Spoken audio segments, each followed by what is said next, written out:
Hey, hello everyone. Thanks for joining us for today's Threat Thursday live over here at Scythe. We have myself as normal, Trey. You guys all seen me before. Tyler's with us again, and we have a new guest for you, Jake Williams, the man, the myth, the legend himself, is here to talk through some cool stuff with us today. Yeah, pleasure to be here, man. Yeah, we appreciate you joining us as always. I love when we get to interact and do stuff like this. It's always fun. Oh, yeah. Figured we'd open up real quick. We can kind of talk about what you got to show off for us today, talk about some inspirations behind it, things like that. We can show it off, and then any last minute questions, comments, concerns from everybody. I know we got kind of a tight window, around 20 minutes or so is what we're going to try and keep it to. Sure, sure. Yeah, for sure. Well, I guess I'll back up, kind of like the beginning, right? We're going to talk about Windows side by side, right? And a combination of Win SXS side by side and DLL side loading, right? And so I love DLL side loading attacks. These are really difficult for most EDRs to pick up for a lot of reasons and um, involving the fact that they don't like to generate false positives and whatnot. But yeah, I mean, this one's a pretty interesting one. The folks over at the firm Security Joe's, they published some stuff. I can't remember exactly when. It was like very end of last year or the beginning of this year. Some research where they said, "Hey, you can do some side loading uh, through these Windows binaries in WinSXS, and they're all digitally signed by Microsoft, and doesn't require you to have any special admin privileges." And this kind of caught my attention, right? This certainly isn't the first time we've seen, side loading, with Windows binaries, by abusing basically by abusing a working directory. But a lot of times folks limit their side loading thoughts, right, or side loading considerations to where can you write a DLL? Well, it's not just that, right? If you control the environment, for most privilege escalation, you don't control the environment. So you need to be in the same directory. But a non-privileged user can absolutely control the environment. And that's what we did here. And I want to walk folks through kind of what we did and where we went with this and kind of give them a little bit of an example of the threat running live, if that's it's okay with you and Tyler. Does that work for you, Trey? Yeah, let's go for it. Let's do Yeah, it, of right? course. Okay, well then, Let's show it off. yeah, let's do this. Let's get a share screen going. And let's see, I'm gonna need the entire screen over here. Let's see, you should be seeing my PowerShell window there. Yeah, there we go. Perfect. Okay, well, look, first off, I'm going to come back over here and I'm going to go grab my Scythe window because I think it probably makes sense to kind of walk you through the threat and what you're going to see. And of course, like any good security tool, it logged me out for inactivity. Um, always something, right? But okay, so want to kind of walk you through just some general threat steps before before we move any further. Um, there's a couple of configurable parameters here. Really, only three in this particular threat. The first one is we do use a loader, right? So a stub, effectively to control the environment, and so the question becomes, what do you want to name that, right?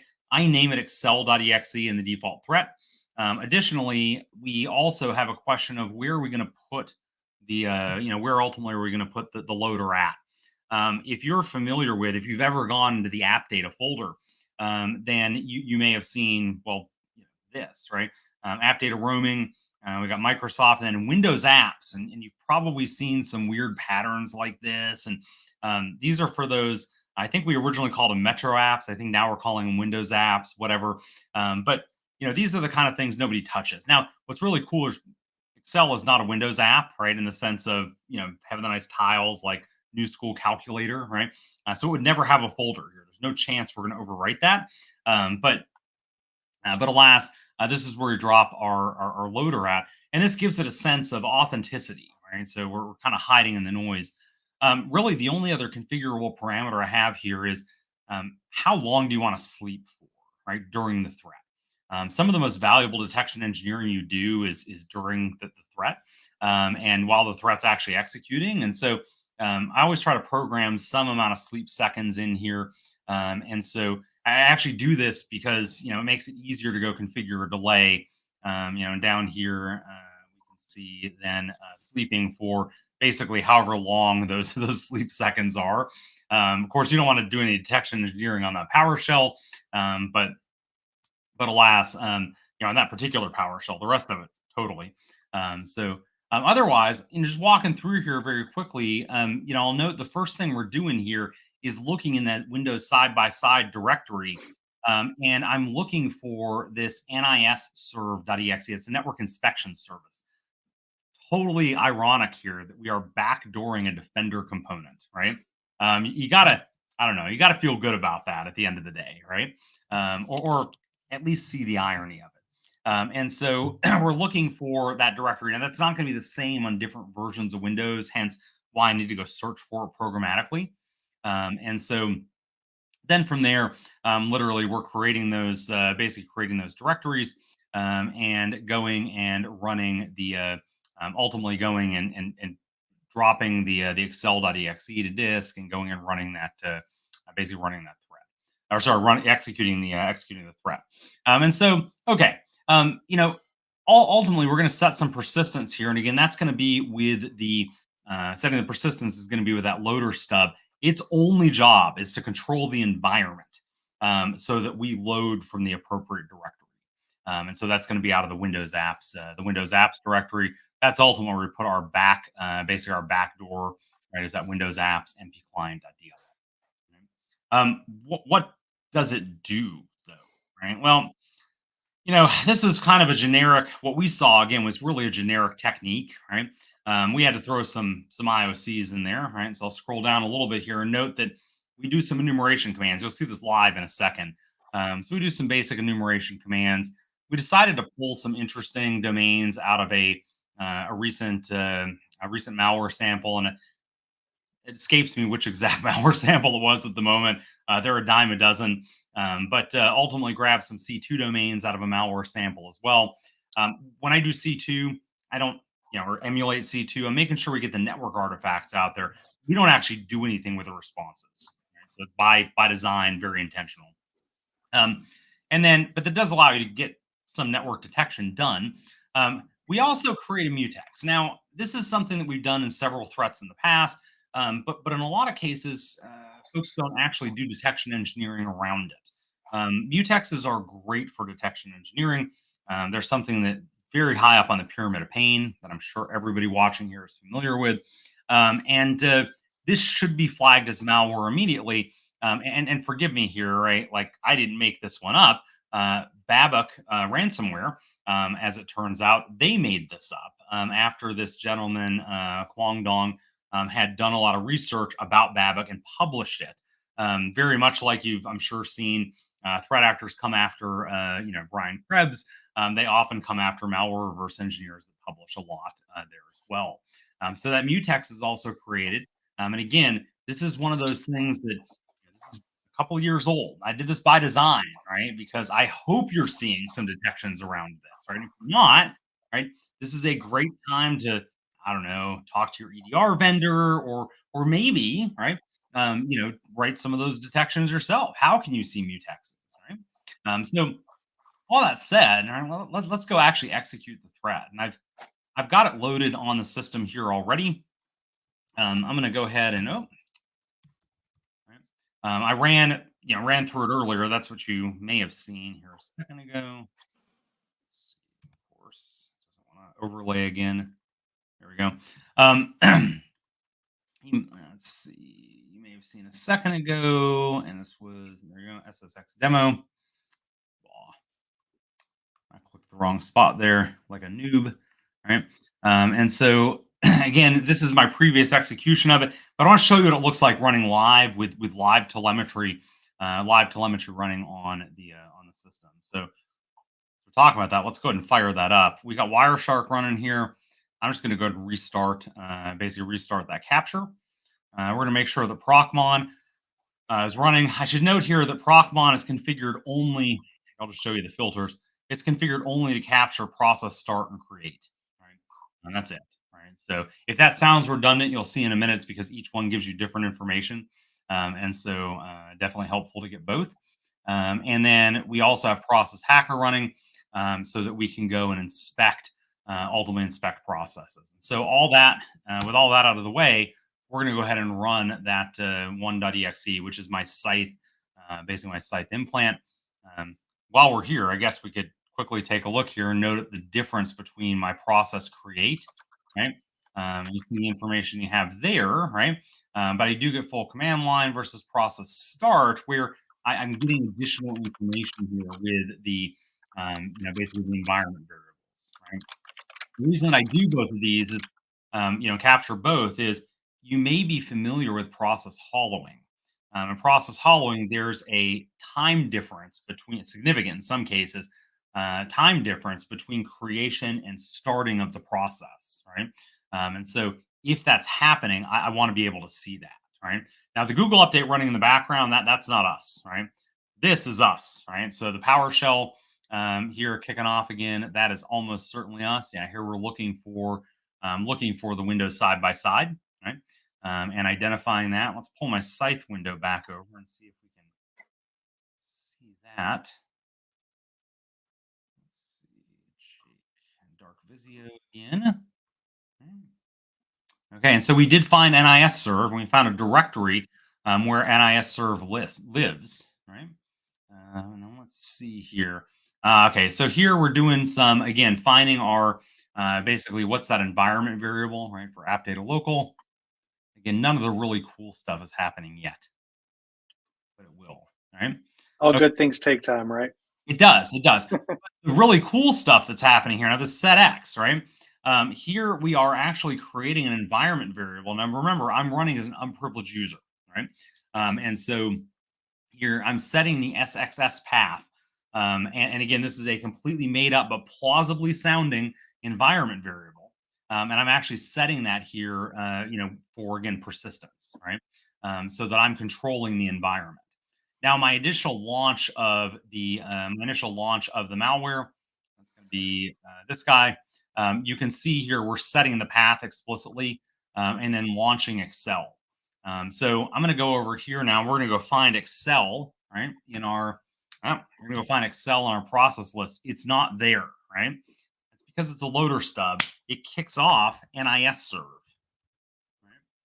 And so a couple of things I want you to note about this while in the 3 minutes while it's running, right? Good news, I'm going to be time limited by that. First off, I want you to note here that it shows as being verified, right? Digitally signed. This is our malware, right? First off, in almost no cases should anything be running out of WinSXS, period, right? So this is there for backup and recovery purposes, not to execute. And in fact, it's only trusted installer that can even write there in the first place. But it shows up as digitally signed, and this is going to really help you bypass some security products, a lot of security products, in fact, right? So for those that are kind of new to this whole concept, Yeah. did you have to do anything to get it to show up as digitally signed, or just go about your business and call? Yeah, I mean, so do I have to do anything? I had to go research, executables that I could side load a DLL into that run out of Windows side by side, and then I had to go compile my own DLL, right? Which is, of course, what you're getting as a Scythe customer. You're downloading the loader stub or loader.exe. You're downloading MP client, which is really MP client.dll. But I don't have to do any trickery here, effectively. And by the way, the original Defender code never runs at all, right, out of NIS serve, because we intercept that basically, one of the early functions that would ever be called in the initialization routines for MP client. That's where we've hooked all of our basically all of our functionality. And so because we never return out of that, NIS serve itself never gets to run. Right. So hopefully I answered your question there. We're kind of getting it for free, but only after we do a bunch of research and development. Right. So Yeah, no, that makes sense. I wanted to make sure that if customers had questions, they were curious of like, well, how do I do that? The cool answer is they don't have to. It's already yeah, done for them. that's it. Yeah, beauty. That's a great point, Trey. Right? You don't have to. Right? We did the hard work for you. On the flip side, right? If you don't have anybody in house that does development, right? Compiles binaries, then that's probably not something that you're going to pull off as a threat, right? And so do want to come over here though and show you from a module perspective, right? And here we have to go and choose some columns, and I need to add the file name. Oop, I don't care about file size, but I do care about the directory, right?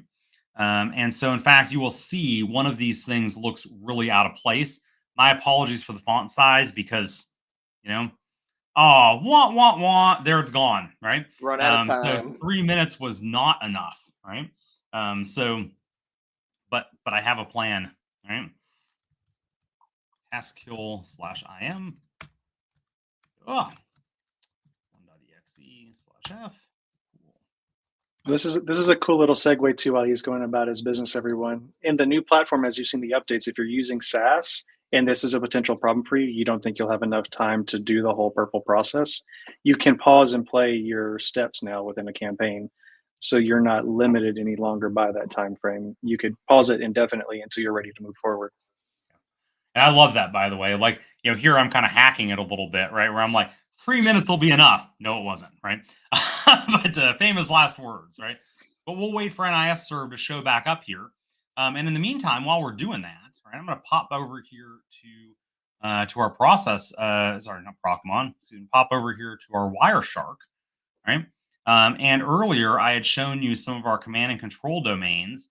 One of them was skinnyjeans.skinnyjeansso.com. So let's go ahead and go find Skinny Jeans. Right. By the way, you saw some stuff pop in there. That's because NIS serve was in the name. I'm just filtering its NIS serve and in Process Hacker. But let's I'm gonna go ahead and stop this just so I don't have to watch stuff moving past there. And we're gonna say here frame contains Skinny Jeans. Right?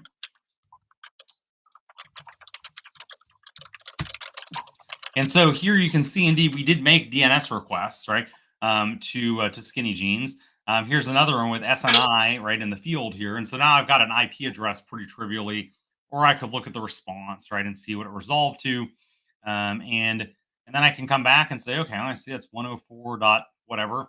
And so we can literally go and do a filter on. So I'm just going to say apply as filter selected. And here I just say IP.adder. I just replace that with adder. Right? And so we get a chance to see here, we did actually communicate with the C2 server. You're seeing this. If you have good perimeter telemetry, you're seeing this at the perimeter as well. So, okay, back to NIS serve, because I only have 2 minutes and 30 seconds before it bounces me again, right? But again, now that we're prepped here, right, we can come here and look at MP client and MP client, and we can see that, again, it's the only one, right, that's running out of this app data folder. That already is interesting, right? I say my app data local, Microsoft Windows apps, right? And so DLL is running out of odd folders is a really interesting thing to go and test. And we actually have several threats that use variations of side loading that allow you to go and validate that you will or will not pick this up. Was it Picabot, right? A couple of months ago, we did. Was that the one with Notepad++, if I recall correctly? Yeah, that one was cool. Yeah, that one comes out of the Notepad++ plugin, legitimate Notepad++ plugin that we poisoned. Fantastic, love that. But I'm going to come over to handles real quick because I do want to show you this mutant or mutex. So here I'm going to sort by type, right? And I'm going to go down to my mutants, right, which are mutexes, right? And here we see again the forgive the term, malware is malware, right? But basically here we see our mutex, and so we can validate these things are actually being created, just like again a regular piece of malware would. Of course, our systems are completely safe, right? With this, but again, we get the chance to go and signature on real threat actor artifacts, right? If you can't see it here, you're not going to see it in the malware, right? In the real malware. Conversely, if you can see it here, you got some pretty reasonable confidence you're going to see it in the real malware as well. Right? Yeah, and this is great too because they're getting on-host artifacts, they're getting NetFlow. There's all kinds of different places they can go and look now. Yeah. Well, I absolutely, and Trey, man, took the words right out of my mouth. And I was going to mention here, even for the on-host artifacts, right? It's you've got multiple levels. Like, how deep do you want to dive? Do you want to just look at files, right? here we are creating a directory, we are dropping some files, right? And now, granted, the user's local app data folder, right? But still, an executable in a DLL. You've got the setting of the registry persistence, right? We've got the, again, the loader stub and the DLL, right? We've got the process execution artifacts and the child processes, because those command prompts, right? So you've probably run ipconfig all, right, in the past in one of your threats. But here, bear in mind, the process lineage is not that the Scythe implant is running cmd.exe with ipconfig all. It's the malware running it, right? I say malware, excuse me. NIS serve, it's Defender running it for us, right? Out of our side. Adding in that layer of abstraction. Yeah. And so we find this to be, so I'll just show you here real quick the process lineage, right? Here you see ipconfig, here's the command, right? And yikes, where's that guy? Here we go. Of course, live demo for the win here. Here we go. Process create. Here's my guy. So there's my serve, and then he's creating the con host. Okay. So this is going to be a pain to follow. But point being here, right? If you're looking at it in the it's a pain to follow in process monitor, because we don't get the nice tie together of parent PIDs. We have to trace those manually. But anyway, if you're looking at this though, like in an EDR trace, right? Historical trace, you'll see again all the process lineage is lining up, 100% correctly. So anyway, I'm excited about this. I love doing these. They're great fun, man. Every month it feels like we've got something new and cool coming out that's testing new detections for clients.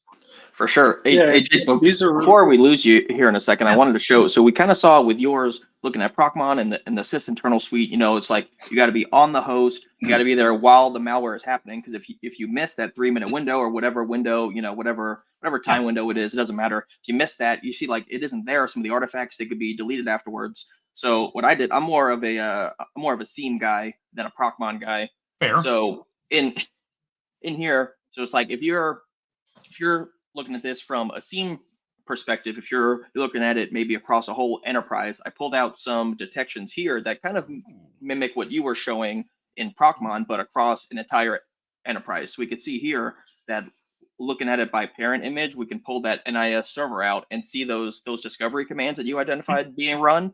I took from your write-up. I mean, it's a little insider baseball because I know what the threat is doing, right? But sure. even without that, through a mature detection engineering standpoint, you can look at, like you said, looking in the SXS directory, like things shouldn't really be launching from out of there. So from there, we could see that this excel.exe, which we implanted it in there, and this NIS server is being in there. You can see that Excel is launching this NIS, and then that NIS is then launching cmd.exe.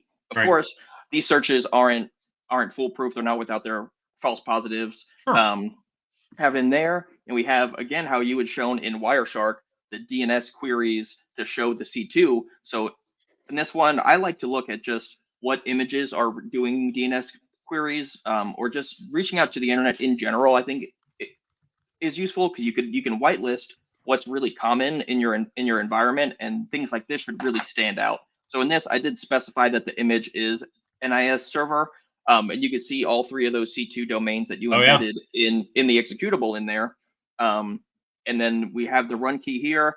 The run key is not, a lot of things write to the run key when you install new programs and do things like that. But again, you can kind of whitelist that and tune that. You shouldn't have so many changes in your enterprise environment that this should trigger a ton of things without you being able to tune it. But either way, we could see in here the current version run and running. Here, Tyler, let me jump in here real quick. Yeah. We're going to lose Jake in a second, so I just wanted to say a thanks to him coming out and hanging out with us. Definitely. And let people know where they can find you next real quick, because I know we're probably going to be in the same city here in about a week or so. Yeah, absolutely. So yeah, you can find me obviously on X or LinkedIn or whatever. But I'll be out at RSA. In fact, I'll be at the SCYTHE Suite, and I'll be at the SCYTHE Suite doing I think it's a happy hour presentation. I think we're talking about AI, if I recall correctly. I believe so. I think behind us is Colossus. That's a 0.5 terabyte of RAM, and unfortunately, way more than I should have invested in GPUs. And so still fun though. Oh, I mean, it's Yeah. all for AI, man. Right. So, Mhm. anyway, but hey, Trey, Tyler, it's always a pleasure hanging out with you. I wish I didn't have this hard stop. Guys, always a pleasure. I'll see you next time around. Actually, Yeah, I'll see you in a week in RSA. Right? sweet. Yes, sir. Appreciate you. Thanks. Thanks a lot, Bye. Jake. Till next time. Appreciate it. Hey, Tyler, if you want, we can take another minute or two. I know we're running over, but let's finish off showing the Splunk Yeah, integration you had. I I think just it's had really cool. just the last one, and then we kind of went through this kind of quick. Jake does such a great job. It's so in depth. The guy is Mhm. really incredible. And then in there too, because he had mentioned like uncommon DLLs, like locations and where they launch from. So this is just a simple search, just looking at the target file name. This is all done through Sysmon. File events are event code 11. So it's just in event code 11, looking for target file names that don't exist in program files or system 32. If it doesn't exist in there, tell me what image did it. So some of these, we use this integration for all of the threats that we launch. So some of these are from other threats that download AnyDesk and TeamViewer. But in here we see the SXS. I have such a hard time saying that. That image loading that MP client DLL and it going in the Windows apps. So just another thing to keep in mind. It's like if you can tune your queries, your detections, and you can tune out things that you know are good or that you have a high confidence that it's good. It's all really dependent on what your risk appetite is. But if you can exclude those out, you can really have a much clearer image of what's happening without having to be on the machine, on the host, in Wireshark, in sysinternals. Because in an enterprise environment, it's not possible. You can take what's in the seam, right, and you see these things happening, and then you could pivot to the box and then do some more in-depth analysis, some forensics and things like that on there. But yeah, just wanted to showcase all the different ways that you could see it, both from in the seam and on the machine, knowing that it's going to run. Yeah, it's awesome to see that way. And I really wanted to highlight that you guys are seeing a lot of this magic and Splunk Tyler's doing behind the scenes. We've also made it possible on the platform for you guys to have that kind of capability and accessibility. You can integrate your Splunk key and everything into your Scythe platform and have all of your campaign data pump into its own feed inside it. I know you've got a cool little dashboard you've created to kind of follow and track campaigns. You want to I show that can off show real that. quick? Yeah, this is in its infancy. It's just kind of a thing that I tried just to kind of visualize the attacks a little more. So it dynamically loads the campaigns here based off of your time window. So if I extend it, I'm not going to extend it because I don't want to mess it up for the demo. But you can see that there's other ones in here, and then it by the attack tactics and techniques for what was tagged in the campaign itself.